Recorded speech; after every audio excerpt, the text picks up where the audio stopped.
Bet Online presents you the Boise State football podcast here on the Believe Network, the Kingdom of Pod. Boise State and Fresno State now for the Mountain West Championship game. Let me say this. I'll get to the championship game part, and there's a lot of news about the CFP expanding here in a couple of years, so that has an impact, of course, on Boise State. But so I look at the stats and how difficult it is to put together preview packages for games, and how many of you watch it and how long versus on the other side after a loss.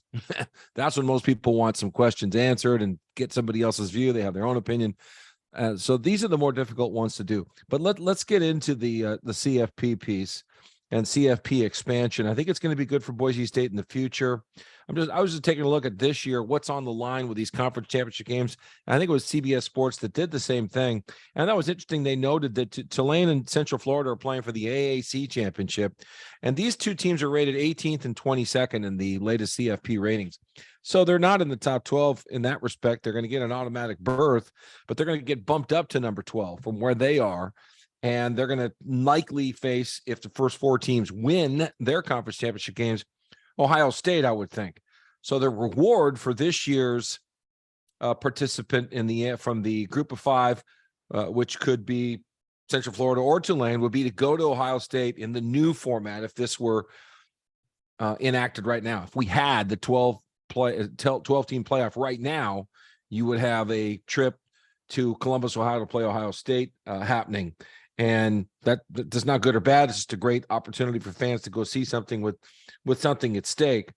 I guess you could say there's an outside chance if Central Florida were to win a real sloppy game and Boise State just throttled Fresno State. But I don't know. I looked at the records, and Central Florida's beat Georgia Tech, plus they have some top 20 wins. And that's something that Boise State really lacks. What should be as exciting as anything is the fact that Cincinnati, Houston, BYU, and Central Florida are all checking out of the group of five and going into the Big 12. And 5 of the last 8 years, one of those teams that I named off, essentially everybody but BYU, has been involved in the New Year's Day 6, which in effect is the top 12 teams. So that's going to open up 5 spots. And, for Boise State, I think the odds are going to get better and better. And increasingly, I think you're going to have a Gonzaga-type situation for Boise State football if they remain in the Mountain West Conference, where their regular season conference schedule and to some degree what they will risk in the non-conference schedule will get home again, I think, for fans. And it'll be all about whether they can make the playoff again and all of that. As a fan of games 0 through 12, I'm not thrilled with that. I love those games, and I love every game. I like every game to have so much riding on the line. So it'll be interesting to see how this all plays out with the fan.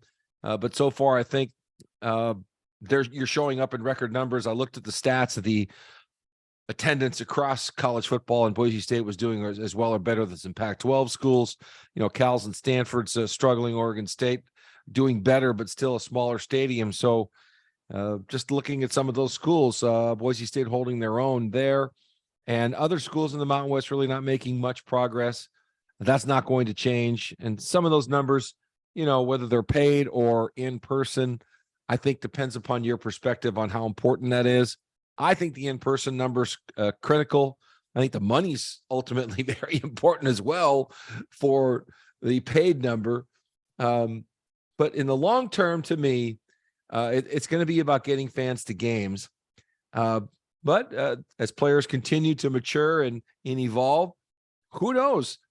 Maybe this concept we all had that we could end up with games played on sound stages in front of people with the fans' virtual fan noise being pumped in to get these kids excited. And it won't matter that there aren't people there, but there's noise and reaction from the people who are watching it from where they are to get the emotional impact of having a crowded a game for support. Okay. I don't know if I'll be around for it, but whatever. Everything evolves and changes. Speaking of evolving, let's take a look at this game quickly. So, looking at this game, I'm going to go back to when Boise State beat Fresno before this season. It was a second game with Dirk Cutter as offensive coordinator. They did throw the football more than they did against San Diego State, not too much more. There were times where Green was taken out of the run game because remember, Fresno had the tape against San Diego State and said, okay, we're going to make sure that in the zone read option stuff, this kid doesn't beat us. Don't let this kid keep the ball around the corner. Make sure you take him and make him pitch it or do something else with it. So Boise State had to do other things. Dirk did counter with a throw game. He did hit some deep shots. He had a couple of touchdown passes, Green did. He was able to scramble around and extend plays and look for players longer because he has the ability to move around so well. And he had a lot of third down conversions. And so I think it was a huge coming of age game for Taylor Green where everybody had more confidence. But it was really the run game that dominated for Boise State with 316 yards filled with running. And that same Fresno State defense, while they have another defensive back, those guys are coming back to play Saturday afternoon in Albertson Stadium against Boise State. So why would they not run the ball just as well? I don't think they will get 300 yards, but I think they'll run the ball very effectively. And I think you'll see Taylor Green more involved because I think they're going to throw the football. And I think once you get Taylor hitting it through the air, and then you start getting him involved in the run game, and then you go back to your traditional run game, and then you throw a deep shot, it's going to keep a group of defensive backs and people who play against the pass in Fresno on their heels. And last year, Haener was in the game. Boise State traveled to Fresno. Fresno was the ranked team, and Boise State throttled them and did a lot of damage through the air with the Fresno State defensive backfield. So I know Haener's a difference maker. He has completed more passes he's only played, he's not played in 4 games because of that high ankle sprain he had against Southern Cal. He's completed as many passes as Taylor Green's attempted. So this kid's got the skills. I think he'll get a shot to make an NFL team, draftable or not. I have no clue. That's not my game, but I do know that he's going to get a chance to make an NFL football team. He threw 3 interceptions against Boise State last year, took 4 sacks in the first half. Boise State was all over Fresno. They really ran over them. Fresno could never get anything going. They had penalties and miscues. They had an interception return called back on a penalty, so they had some challenges there.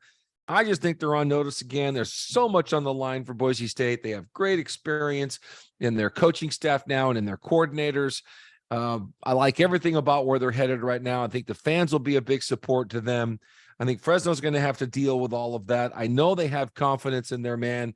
I know they have great confidence in Tedford, who can say, I've come up here and won before. In the snow, I've won before.